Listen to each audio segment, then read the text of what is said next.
Good morning to all of you. Whether this slide is visible, anyone please respond. Yes. Anyone please respond. Yes, sir. Okay. So last class we have discussed about resource scheduling, how the resources can be assigned to the different activities, how the resources can be allotted to the different activities, so that the limited number of resources can be distributed among the activities. They can be shared among the activities. Today we'll continue from that. I told last class there are three important steps for resource allocation. First is identifying the resource which are needed for each activity. Then creating a list called as resource requirement list. Then we have to identify the types of the different resources, like whether they are programmers or coders or the designers, or we can say just equipment, anything else. Identify the resource types. Then allocate the resources types to the activities. Okay, then you have to, after identifying the different resource types, you can allocate the different resources types. Okay, you can allocate the resource types to activities so that you can schedule the resources, and then you will get actually the representation in the form of a bar chart and histogram, and then we have to examine the histogram where the deficiency, how you can further improve the allocation. So that's why you have to examine the resource histogram.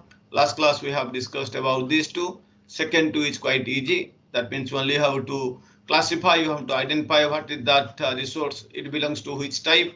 Then the next step is what allocating the resources. So today mainly we'll discuss about the allocating the resources.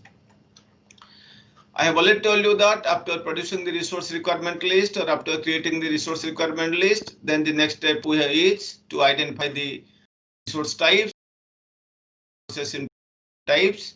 Then we have the resources onto the activity plan or the network activity network. Okay, then we have to map the resources onto the activity plan or the activity network. Why? To assess the distribution of the resources which are required over the duration of the project. So we have to map the resource types to the activity plan or the activity network. How this can be done? How this mapping can be done? This mapping can be done by representing the activity plan as a bar chart. So we have to represent the activity plan in the form of a bar chart. I will take an example how the activity plan can be represented using a bar chart. Okay, so this mapping of the resources to the activity plan can be done by first representing the activity plan as a bar chart, and then this bar chart can be used to produce a histogram. That histogram we will call as a resource histogram. So first you represent the activity plan as a bar chart. Then this bar chart can be used to produce a histogram called as a resource histogram for each resource. So in the next figure, I have taken an example for what activity plan that we have taken in the last class. So for that we have to convert it, or we have to represent as a bar chart, and also we have from the bar chart we have to get the resource histogram. So now let's see. So this was the example we have taken last class as well as many other previous classes. The notations you know, the first quadrant represents the earliest start date. Next one is the duration. Next one the earliest finish date, and this column or this compartment is the latest start date. Then this is the slack. Latest finish represent the activity. In the middle we have written the name of the activity. So for this, this is the precedence network or the activity network or the activity plan. So what is the first step for mapping? Convert it to a resource, convert it to a bar chart first. So for this you can see that for specifying, let us assume that for specification module A, how many persons are required? 1. For specifying module B, another 1. Specifying module C, another 1. And specifying module 1. So 4 persons are required for specification, or you can say design. Similarly for design, here another 4 persons. Coder, another 4 persons. So that we have already, this resource requirement list we have prepared earlier. 1 manager for all and 1 system analyst for P1. Where is P1? You can see this is overall design. 1 person required. Then what is required? Then what is required for P2, P3, P4, P4, 5? These are all analysis specifications. So you can take some analyst. So that's why analyst or designer for every activity 111. So in that way 4. Similarly for design again 4. So see one analyst designer here and another 3 here, so 4. And for the coding also we require how many code? Similarly we require 4 persons. So 4 programmers. So like this we have estimated the requirements. This is a sample requirement list. Now what we have to do? Whatever this diagram is there, activity network, we have to convert to a bar graph. Now let's see how a bar graph can be drawn from this. So given a activity network, you can easily find out the Gantt chart that we have already seen earlier. So this upper part represents the Gantt chart. Of course, it is not complete in my due to lack of space. It is first showing specify overall system, then specification, then design. So 2 things are left. Up to design I have shown here. So coding part, similarly you can show extent, and system integration testing you can show here. Due to lack of space I have not shown here. So now for this partially Gantt chart, I can develop the bar chart. How? Let's see, in bar chart, x-axis you will take the week number, y-axis you will take the number of persons required. You can see that specify overall system, it is taking almost up to 7th week. And from 7th week specification starts. How many persons are required initially? 4. So you see number of analysts required is 4. 1, 2, 3, 4. And it will continue up to what? Almost 10th week.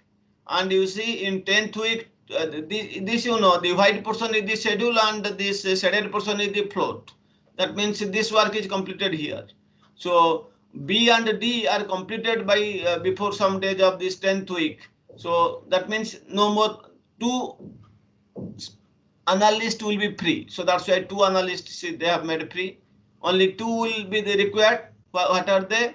To specify module A and specify module C. 2 are required. They are continuing. And you see again time will come during 11th week. Again this will be completed. Which one? Module B. Which will be left? Only module C. So only 1 person will be required to specify module C. That is here. So after this period is over, up to this 2 required, then only 1, and this will continue what till the end of almost till the end of 12th week, like this. So initially we require 4 persons for specification, then you require 2 persons, then you require 1 person. So gradually the requirement is falling down. Okay. Similarly for designing, here you can see initially you require 4 because all are now busy schedule. So they are working something. Initially we require 4. Then you see at the end of 13 weeks, C and D will be completed. Will remain what? A and B. For that we require 2. Another 2 are required here and 2 are frozen. And you see in the middle of this 14th week, B will be also completed. What will remain? Only A. So for that I require only 1. So during up to this middle of 14, I require only 1. So similarly here, for case of this designers, I require only 4 persons initially. Then gradually 2 modules are completed. I require only 2. After some time again 1 module will be completed. So finally I require only 1. So in this way I can draw the what? I can draw this bar chart from the Gantt chart, where the Gantt chart can be obtained from the activity network. Okay. So this is the first step. Draw the bar chart from the Gantt chart, and where the Gantt chart can be drawn from the activity network. Okay. So this is what I have already told you, that chart and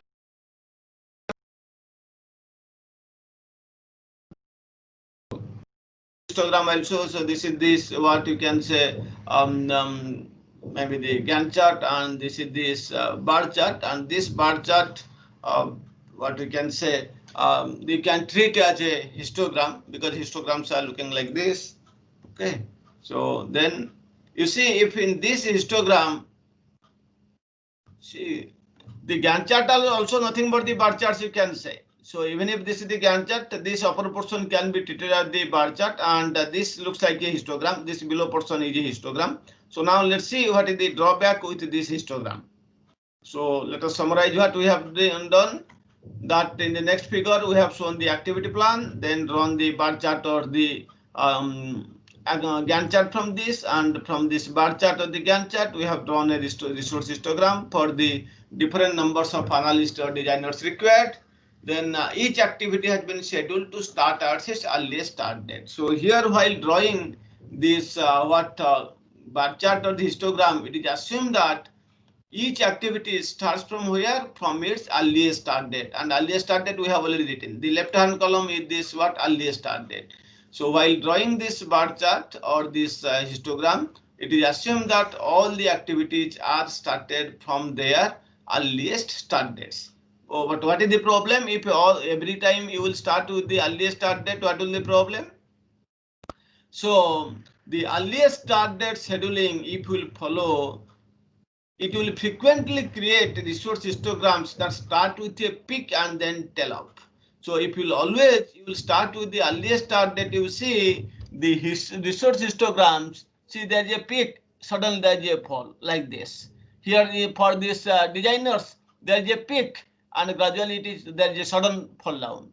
So, but what is the problem with this? If the number of analysts or designers will be required at a point of time very high, then it suddenly falls down. So what will happen? So there is a peak and then immediately there is a fall. Again time will come, there will be a peak and again there will be a fall. So what is the problem with this?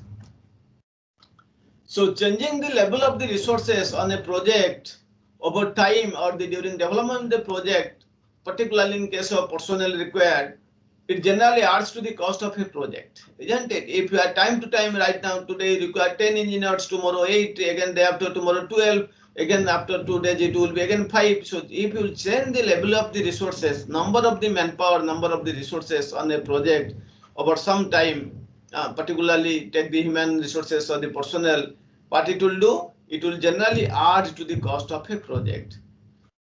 Because you have to recruit some staff, you have to give training like this. So recruiting staff has some cost.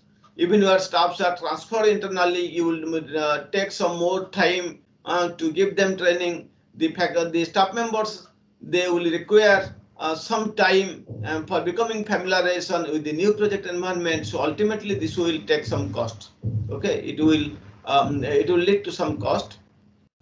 So if you see the resource histogram in the previous diagram, it poses some problems. What you see? Because here you see immediately there is a peak, then fall. Here there is a peak, there is a fall. So what are the problems with this previous histogram? The problems are as follows. Some analysts or the designers, they may sit idle for some days and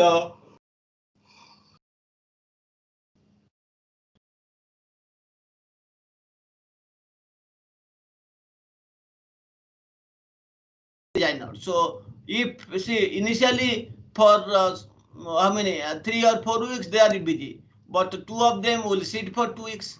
Again one of this another one will be again sitting idle. So like that. So some of the persons now see in this gap they will sit idle.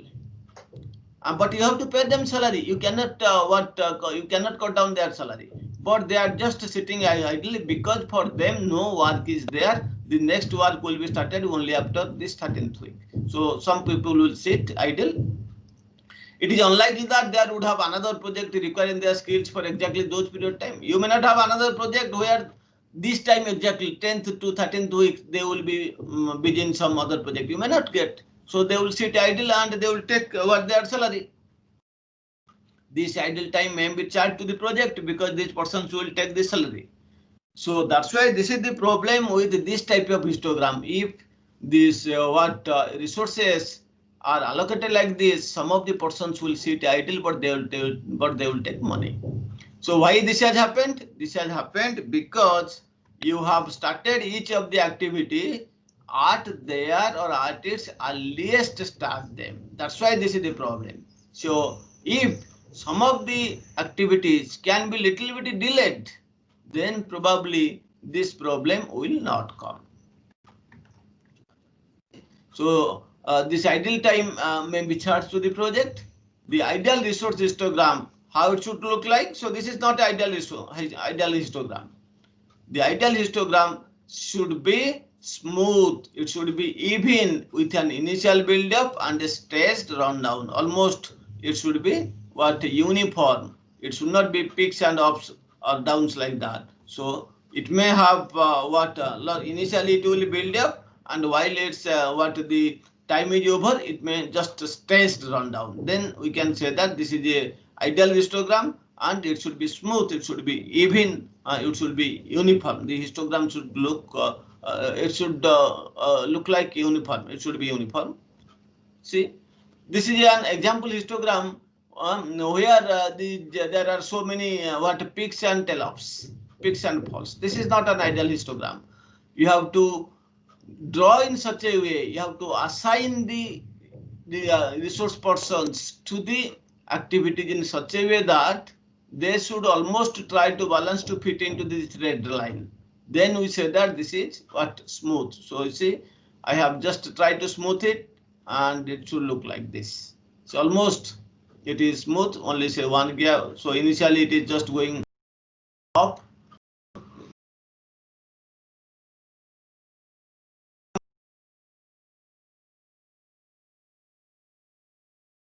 To completely make it smoothen, fine.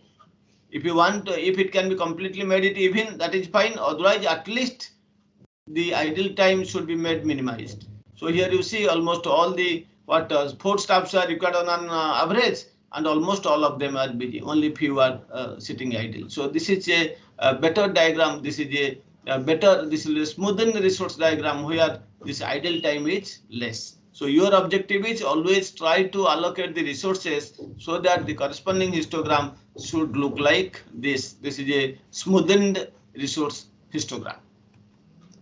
Then how you can, so this process of making smoothing the resource histogram is called as smoothing. We call it resource smoothing. How you can do? To do this. So normally it is usually difficult to get specialist staff who will work odd days to fill in the gaps. Like this here, so many gaps are there. In this case, so many gaps. You cannot get the specialist who will be exactly available on those days. They are not sitting idle. You will go just from the market. You will bring that they will in this date only. You have to book them in advance.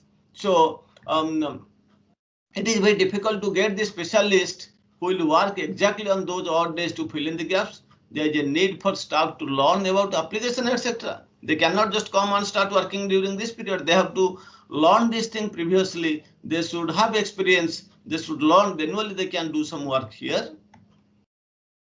So staff often have to be employed for a continuous block of time. So normally the staff, they have to be employed for a continuous block of time. Therefore, it is desirable to employ a constant number of staff upon a project who as far as possible are fully employed. So any project you take, try to take a constant number of persons, not that for 3 weeks, 4 persons, another 2 weeks, 2 persons, another 1 week, 1 person. No, that you cannot do, because for the other period, rest period, where this employee will go. So you should always try to get or employ a constant number of employers, maybe full-time employers, during the whole development period of the project. So therefore, it is desirable to employ a constant number of staff on a project who, as far as possible, they should be they are fully employed. So hence there is a need for resource smoothing. You have to smoothing, because as we cannot get today 10 employees, tomorrow 8, again day after tomorrow 12 employees, again next day 5 employees, like this. Very difficult. We cannot get the specialist or experts like that. We should take constant number of staffs, and constant number of staff means the resource diagram that we have seen, resource histogram, it should be uniform, it should be even, and this process is known as resource smoothing. So hence there is a need for resource smoothing, and this is an example of a resource histogram after smoothing. Initially it was like this. The start now and this is the resource histogram after smoothing. So let's see now another problem with this uneven resource histogram. Those are not uniform. What is the problem? Another problem with an uneven resource histogram is that it may call for levels of resource beyond those available. It may sometimes you may require some more resources, but available is very less. Available is 5 at a particular point of time. 5 number of people are there, but you are requiring 10 number of people. Then your work will be stopped. It will be waited. It will be waiting till the other resources are available. So that is another problem. So another problem with an uneven resource histogram is that it may call for levels of resource beyond those available. The next figure, if you will see, here we are trying to smooth this. So like this. See, here you see, this is a resource histogram. ABC require different modules or the tasks. And you can see this is the first day or first week, this is second week, this is third week, or like this, or you can take for simplicity the first day. In first day, how many require? 1 person for A, 2 persons for B, 2 persons for module C, 1 person for D, 3 persons for E. So 3, 4, 5, 6, 7, 8, 9. So 9 persons are required, but you can say that only 5 persons are available, because I have already told you. This is the problem with uneven resource, that how many number of people you may require, they may not be available. So here required 4, and is 9. So to how? By delaying some of the start activities. Okay. So if you will delay like this, so then some of the things will be pushed later on, and we can manage the job with this available number of resources. So the next figure that I have shown right now, it illustrates how by adjusting the start date of some activities and splitting the others, a resource histogram can be smoothed to what? To contain the resource demand at available levels, subject to constraints such as the precedence requirements. Also, it should satisfy the precedence requirements, which activity should be completed before which activity, like that. So in this figure, the letters represent what? The staff members working on a series of module testing tasks. That is 1 person working on task A, 2 persons on B and C, etc. That I have already shown you. So 1 person is required for the task A, 2 persons are required for task B, 2 persons are required for task C, 1 person is required for task D, and 3 persons are required for task C. So you see, this is not an ideal histogram, because here there are peaks and ups. So many people will sit idle. I have to balance it. I have to smoothen it. How? By taking few of the activities, you can delay it. By starting few of the activity little bit delayed. So some other activity will be pushed to later times, and now you can manage with this available number of people. So you see, almost balanced. Towards in the only end, little bit to fall down. Otherwise, this is mostly it is uniform. And you see, now there is no requirement, or there is no surplus requirement, there is no, what you can say, over requirement. Here there are 9 are required, but here we are able to manage 5. And A, you can see only one person, also 1 is here. And like this, B 2. So B required how many? Every day 2 persons we require for B. So here it is now pushed to later on. See, B is starting, initially B was starting for the first 3 weeks. Now it is started after this is after few weeks, like this. And in that way you can make this thing. So basically the objective is to delay the earliest start date, delay the starting dates, so that these gaps can be filled up, and you can make this resource histogram smoothen. We can manage the project with the available number of resources. Okay, and you see there is no change almost. A1 means here, see, first day 1, second day 1. That means 2 persons required for activity A. See, we are having 2 persons required for activity A. But you can see that some of the activities are splitted. Like C was initially how many days? The first 6 days. But you see, so every day 2 seats and 6 days. So, but here only 1, and it is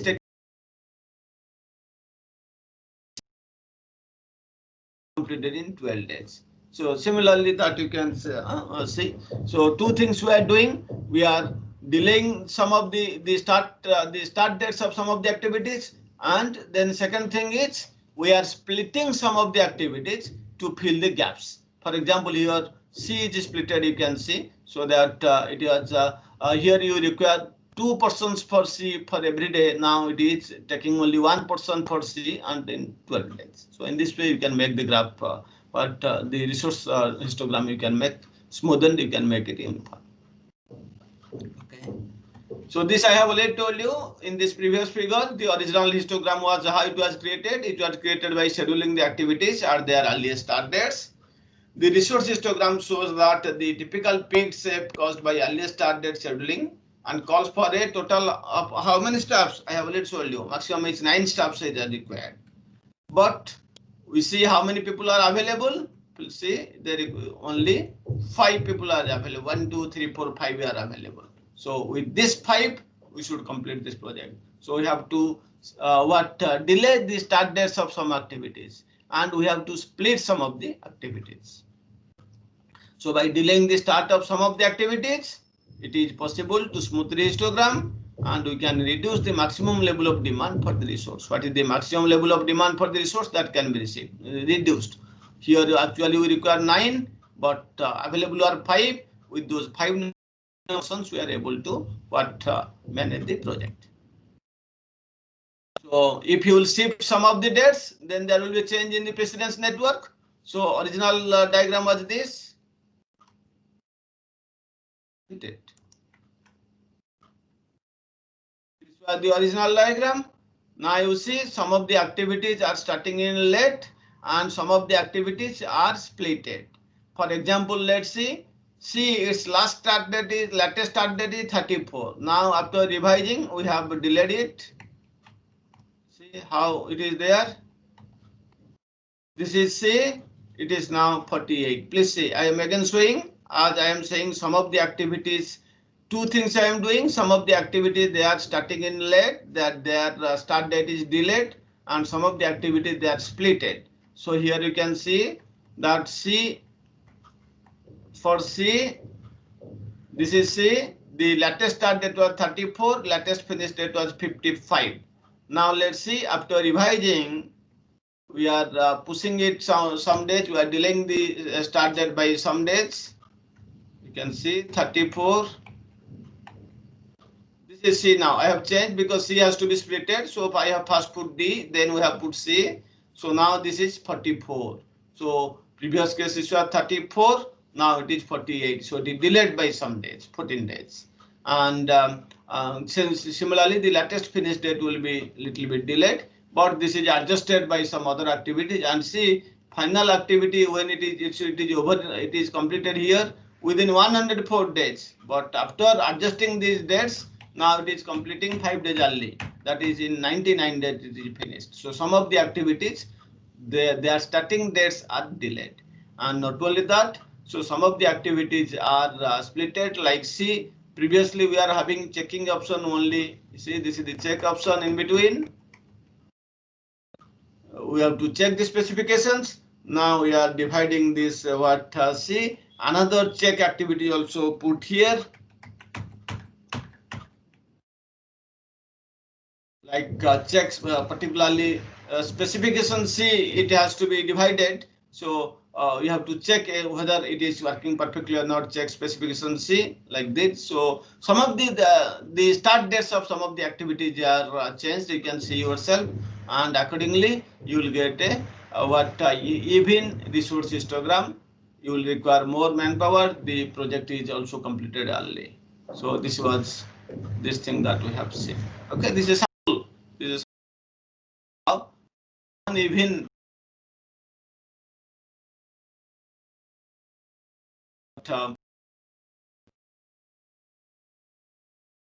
and by splitting some of the activities. Okay.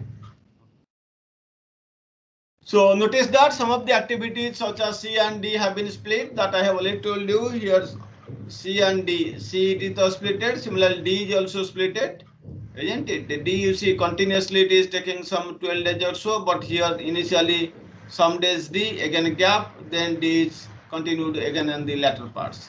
So like that, so here C and D, for example, they are splitted.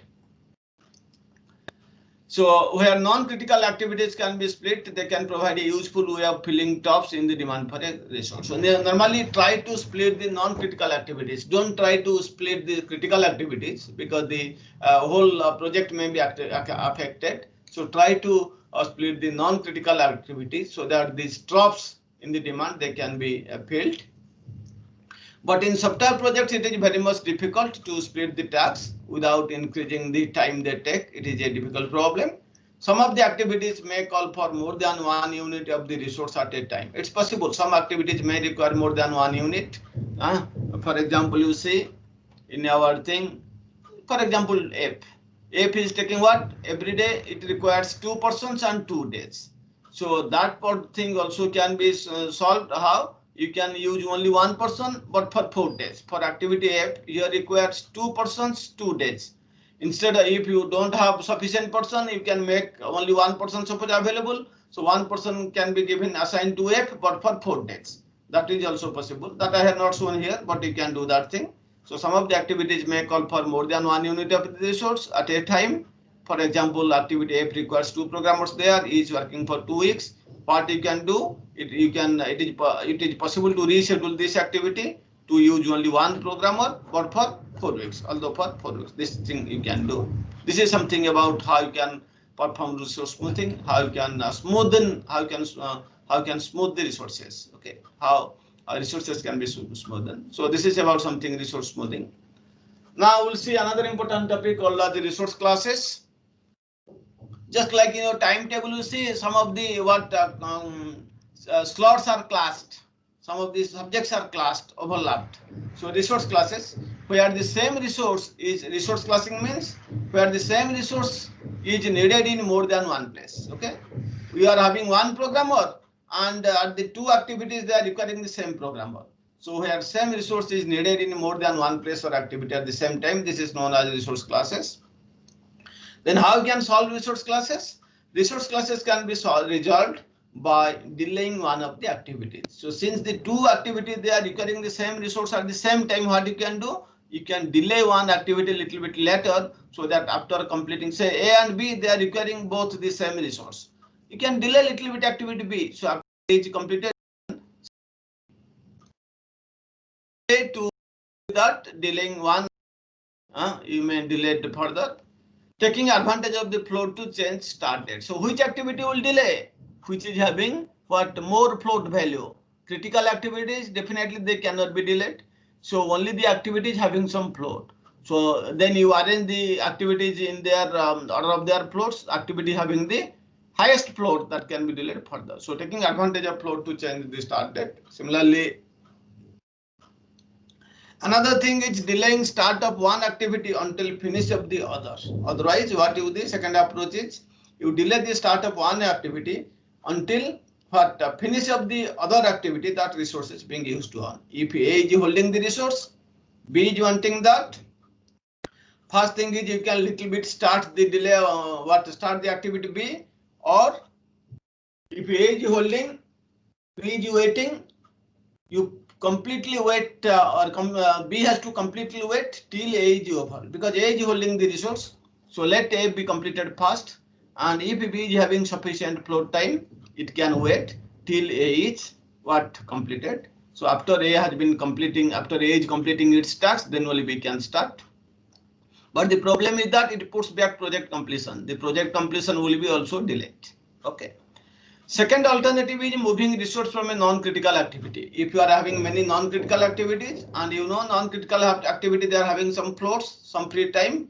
So you can migrate, you can move some of the resources from non-critical activity to a critical activity. In that way also you can solve or resolve the resource classing problem. And the last option is if this delaying is not possible, moving resources also not possible, then forcibly you have to bring in additional resource. You have to hire additional resource, and of course it will increase the cost of the project. Okay, this is how you can resolve the resource classing.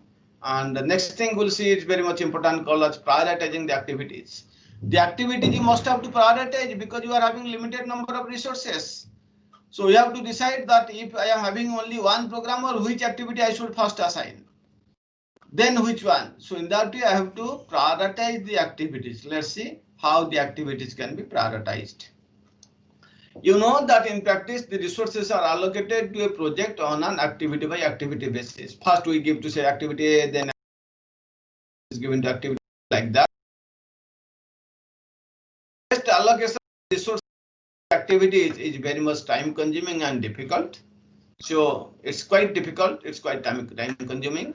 Allocating a resource to one activity limits the flexibility for resource allocation and scheduling of other activities. If you are just allocating to a resource to only one particular activity, this will of course limit your flexibility for resource allocation and scheduling of the other activities. So that's why we have to make prioritize. So there is a need to prioritize the activities so that the resources they can be allocated to the competing activities in some rational order. We can assign the resources to the activities in some rational order. So for that, we have to prioritize the activities.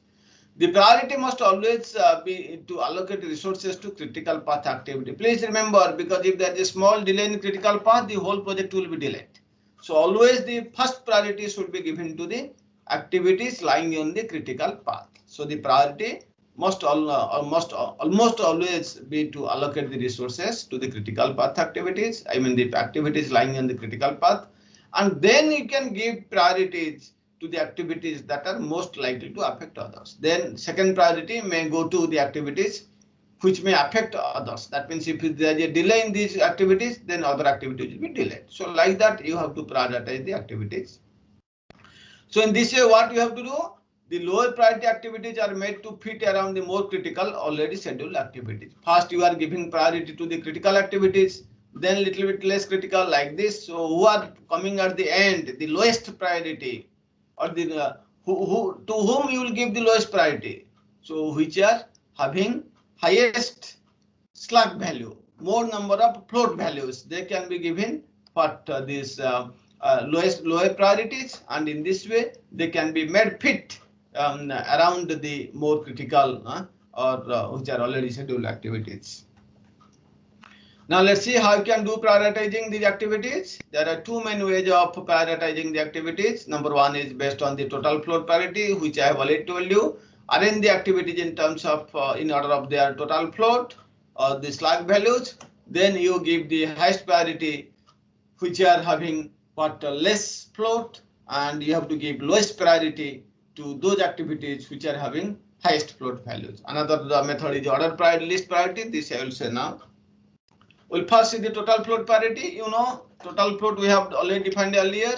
It is a measure of how much the start or the completion of an activity it may be delayed without affecting the end date of the project, isn't it? Float means the free time, the slack time.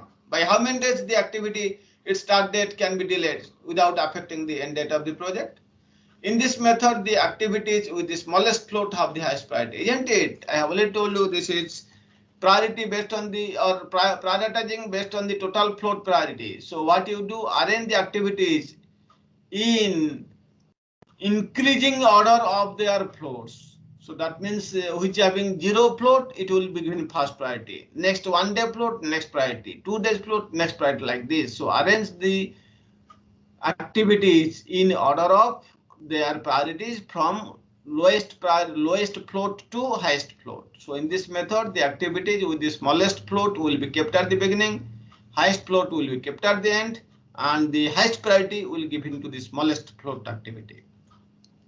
The activities are allocated, okay, the activities are allocated the resources in which order? In ascending order of their floats or in increasing order of their floats. First priority will give to the activities having float 0. The next priority will be given to the activity having float 1 and so on. But as scheduling proceeds, activities may be delayed if resources are not available at their earliest start date. So you have started the scheduling. As scheduling processes, the activities, there is a chance that the activity may be delayed. Why?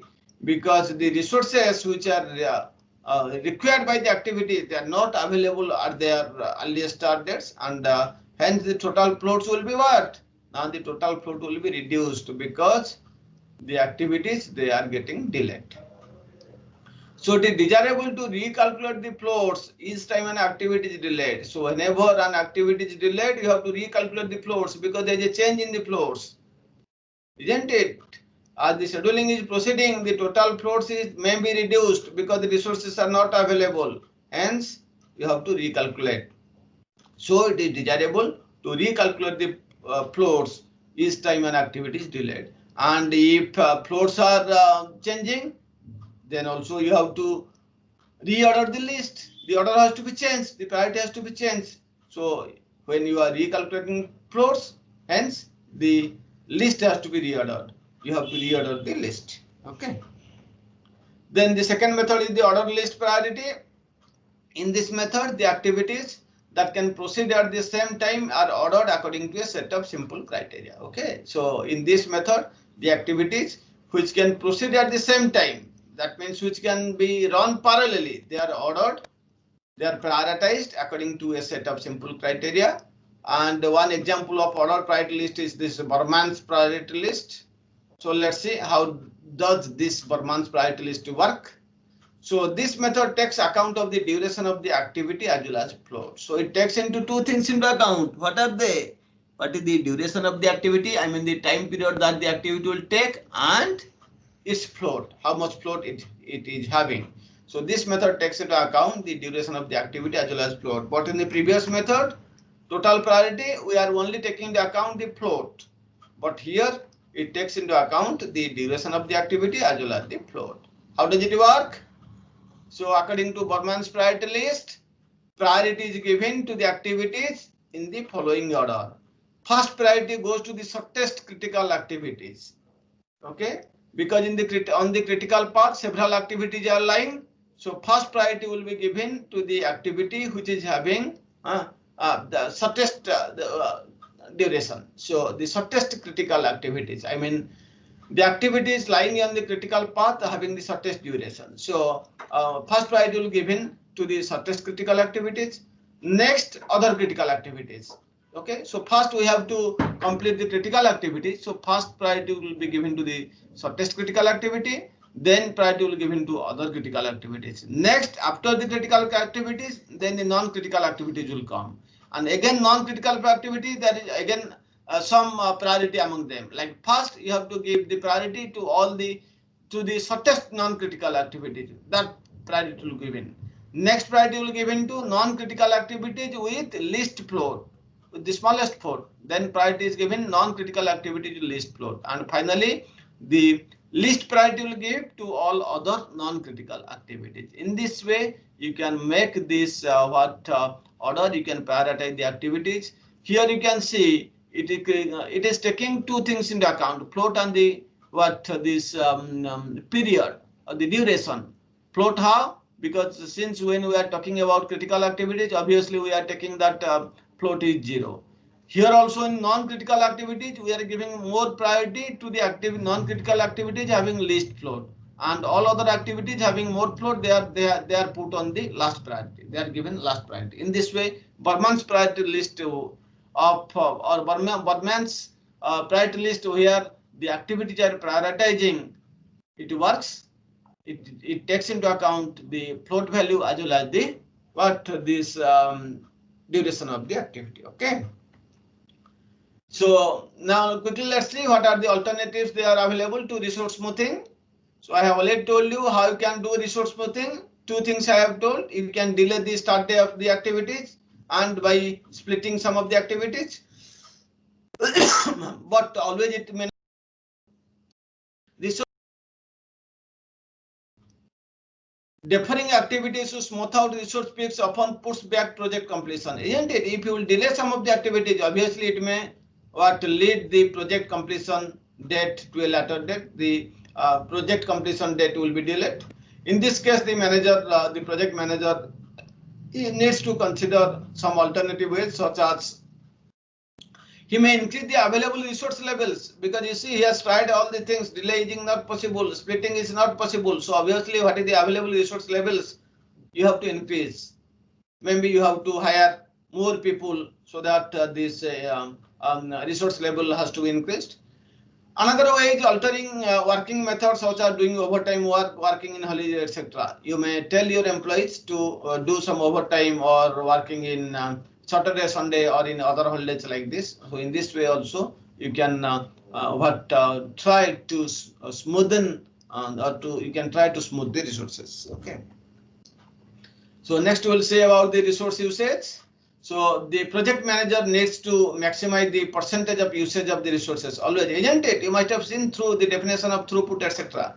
So our objective is to maximize the percentage of usage of the different resources. That means that is to reduce the idle periods between tasks. So the idle period should be minimum. It should as minimum as possible. There is a need to balance cost against early completion date. Always, these two things are always what there is a trade-off between that how you can how you can develop the project using less cost than what within completion date. So there is a always trade-off. So you need to balance. There is a need to balance the cost against the early completion date. So there is a need to allow for contingency. You have to keep some contingency amount in your hand, maybe in terms of money, maybe in terms of manpower, maybe in terms of time. So there is a need to allow for some contingency in your hand. So this is something about resource usage. So while you are discussing the critical path, so scheduling the resources can create new critical paths. So when you are scheduling, so already we have seen critical paths in an activity network with the activity constraints. But when you are scheduling the resources, it can create additional critical paths. Scheduling resources can create new critical paths. So just delaying the start of an activity because of lack of resources will cause that activity to become critical if if you are delaying just the start of one activity because of lack of the resources, it may cause what? It will cause or it may cause that activity to become critical if this usage of its float. Please imagine that you are there are two activities A and B, and now you are delaying the start day of the activity A. It was having only 3 days in its hand float. Now you have delayed by 2 days. So that means from 3, 2 is already over. If by chance it also takes one more day extra, then it is having float 0. 3 minus 3 will be 0. That means what? A will become now critical activity. So that's why I'm saying delaying the start of an activity due to lack of resources, it may cause that activity to become critical later on. If this uses of its own float, it has only 3 days extra, and you have already made 3 days late. Obviously, it will become a critical path, critical activity, and hence you will get now a new critical path in your activity diagram. You will get a new critical path in your activity network. Further, a delay in completing one activity can delay the availability of a resource required for a later activity, isn't it? Suppose that the activity A will be finished within 3 days. Now you are delaying the activity by 2 days. What does it mean? Suppose that activity B is waiting for the resource held by activity A. If activity A is delayed by 2 days, of course activity B, it will get the resource only after 2 days, and further it may get into delay. So further, a delay in completing one activity, it can delay the availability of a resource required for a later activity. Now if the latter one is already critical, see A and B, two activities are there. A is holding the resource, B is waiting for the resource. Now A is an critical activity. Sorry, A is holding the resource and we have delayed. And now this B is waiting for A. And please imagine, suppose B is a critical activity. If the latter one is already critical, B is already critical, then what will happen? Then the early one might now have been made critical by linking the resources. But A, it is delayed. It was A is having slack time 3 days by another 3 days. It is holding the resource. Now A is becoming critical because all the floats are over. 3 minus 3 0. B is already a critical task. Now it is waiting for the resource which is held up by A. So what will happen? Now A and B both will become critical. So that's what I am saying here. Further, a delay in completing one activity, it can delay the availability of a resource which may be required for a later activity. And if the latter activity this one is already critical, then the earlier activity, in case this here it is A, might now have been made critical by linking the resources. So now the earlier one also may be made critical by due to or by linking the resources. So that's what, whenever you are scheduling the resources, one task, one activity is waiting for the resource held up by another critical activity. It may be possible that both of the activities may critical.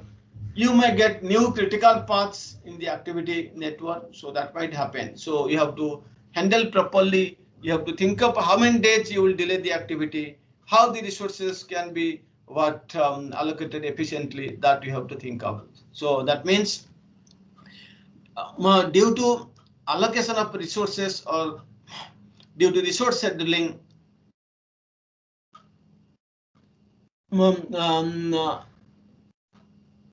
it may create new critical path. Okay.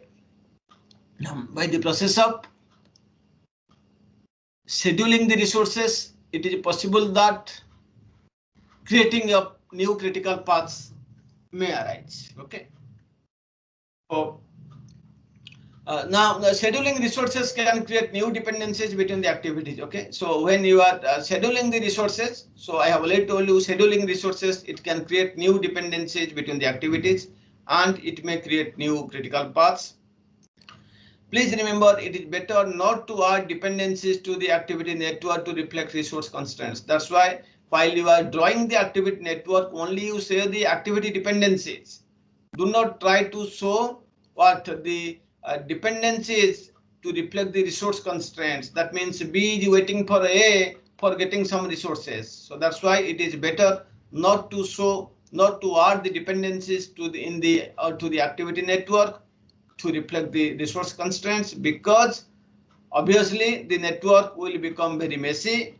Second problem is that a resource constraint may disappear during the project, but link remains on the network. Suppose you have got suddenly more manpower, you are having more funds, you have hired 2 manpower, but you have already shown that A is waiting for B for some resource.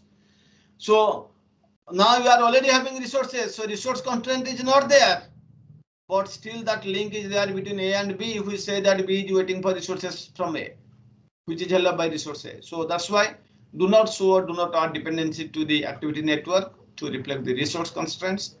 It will make the network messy, as well as sometimes the resource constraint will disappear, but the link will still it remains on the network. Rather, instead of showing or adding dependencies in the activity network to reflect the resource constraints, what you can do, you can amend the dates on the schedule to reflect resource constraints. On what date the resources are required, on what date the resource utilization will be completed, those dates can be amended on the schedule. So instead of adding or showing dependencies to the activity network for reflecting the resource constraints, you can rather amend the dates on the schedule to reflect the resource constraint. This is something about the resource scheduling. Today we have discussed the scheduling of the resources. We have presented what is a resource histogram.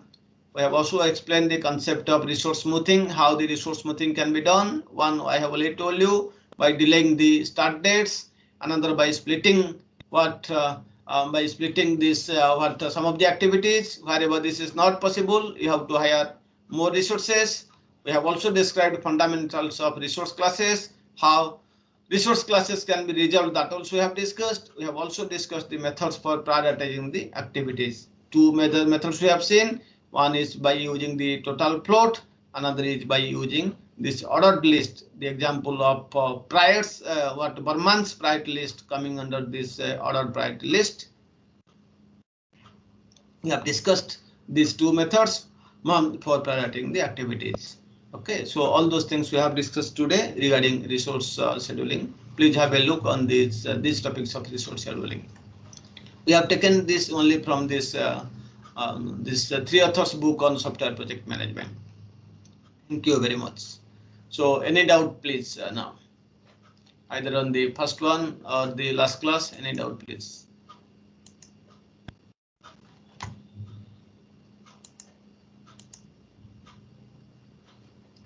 Okay, if no more doubts, then we have to stop now. I'll take the attendance from the system. Yes, any doubt, please.